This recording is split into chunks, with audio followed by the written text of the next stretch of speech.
So there is and it's vaguely referred to here, there is a very famous, it's from the 1960s, article called The Rhetorical Situation, and then there were multiple people who responded to the rhetorical situation, and it's become this big discussion, but it's also to a huge extent this foundation of contemporary composition teaching, right? Okay, so if we look at the foundation of rhetorical theory, we have the appeals, ethos, pathos, logos, and then we have the canon of rhetoric when we go through invention, style, arrangement, memory, delivery. So we've got the 5 canons, and then we remix all of those, and we remix the appeals. Sometimes the appeals are invention, but we really want to see invention as circular or spiral because we go through, not just invention, sorry, the canons.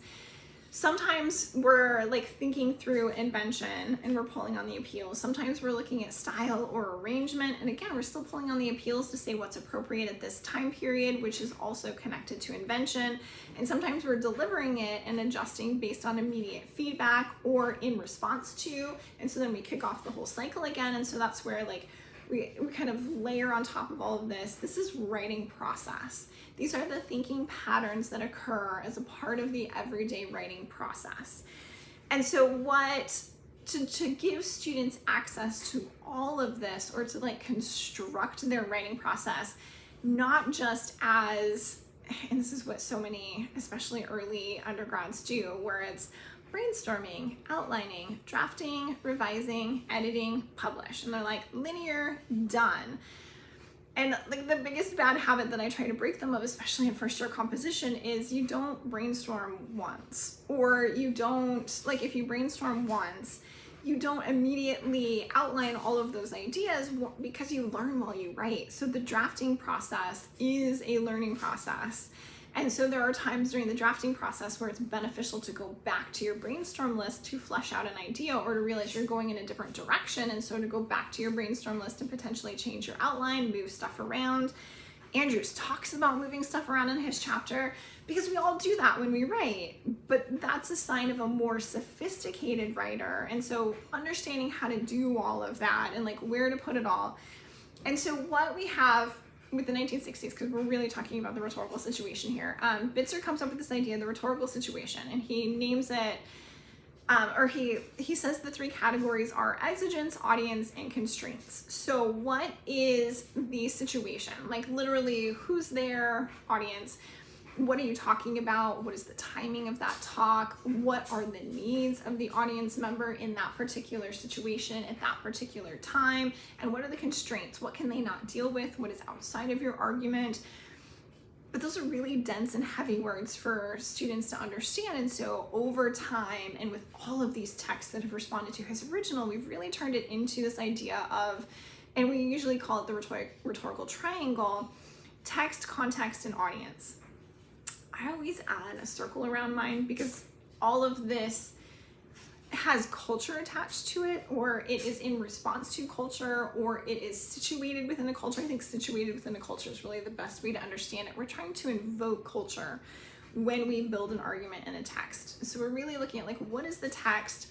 And we're still talking exigence and constraints here, right? Like what text is necessary, both stylistically and in arrangement and in invention, and what text does that context call for, which is then one of the interconnections on the triangle. There's a graphic in your notes so that you can see what I'm talking about. I've included a graphic that I use.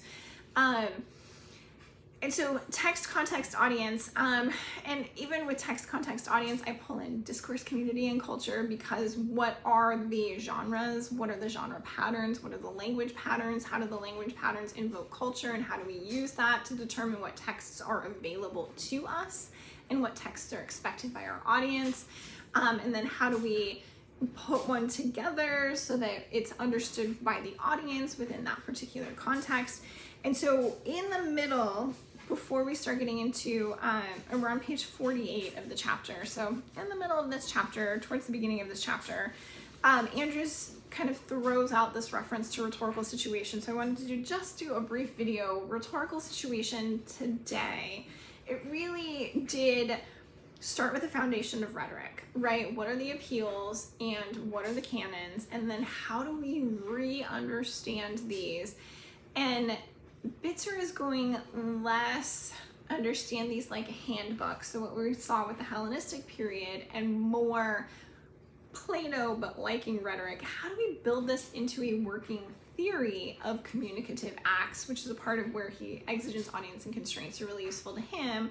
And then all of the responses to it break that apart into simpler language so that we can kind of go somewhere in between. We're back to the Hellenistic period. How do we use this as a framework or as a handbook for students to understand and learn and apply as they're writing?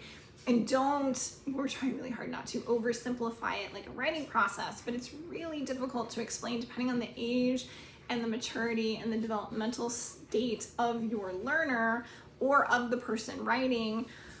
This idea of a spiral, right? That you're in and out of all of these different phases at all sorts of different times. And then there's a maturity that comes along with all of that. And so that's where, given all of those additional lenses and that constant interconnection between theory and practice, and then the pedagogy piece on top of it, how do we teach these things? The rhetorical situation, according to Bitzer from the 1960s, has been shifted and re-understood typically as the rhetorical triangle, and it's text, context, and audience. And then I've added pieces onto it because I found that to be incredibly helpful for students to understand and think through transfer. If I build an awareness and an understanding of how to read for content and how to read for form in this class, I can transfer that breakdown of content and form into how I read in a biology class so I can produce writing that's appropriate for biology. And I can transfer it to a history class so I can produce, developmentally appropriate, right? Like 100 and 200 levels. Writing is not at the academic level that sometimes we're kind of expecting them to get to, but it's at an appropriate 200 level production of writing and what students can understand and produce at that particular level. And so that's also where, like, some of my questions in this part are to you all, like, what does this mean for you as a graduate writer? How can you use some of these ideas reflectively to not only understand the content of this class, rhetorical theory and composition theory, but to understand how to use this and how to help you think through. So what does it mean for you as a composer? Like, what is a graduate composer? What is graduate writing? And then how do you get both like freedom in that understanding and freedom in that decision making and exploration and growth while also performing to specific metrics, because grades still matter, right? So how do you find that happy balance when so much of even doing that thought work has to be 100% self-motivation? You have to want to go that route. You have to want to think all of that through. Otherwise, it doesn't matter. If you can produce it, then it's fine. Do you need to be able to name it? And some of that will also then help you understand or think through, whether you go through that exercise or not, what some of the theory in relation to teaching first-year students, so 18-year-old first-time freshmen, what it means to write in academic writing and where reading aligns with that, and why exigence, audience, and constraints, because we're really talking about Bitzer here, are way too heavy of concepts for them. And so we've narrowed it down to, or we've kind of distilled it into text, context, and audience as approachable language for students to then generate meaningful prose and an understanding of and a way to name their learning skills. Okay, so rhetorical situation is thrown out there really briefly, little bit of context on where it is, and there's some links and some pictures in your notes to help alongside this video.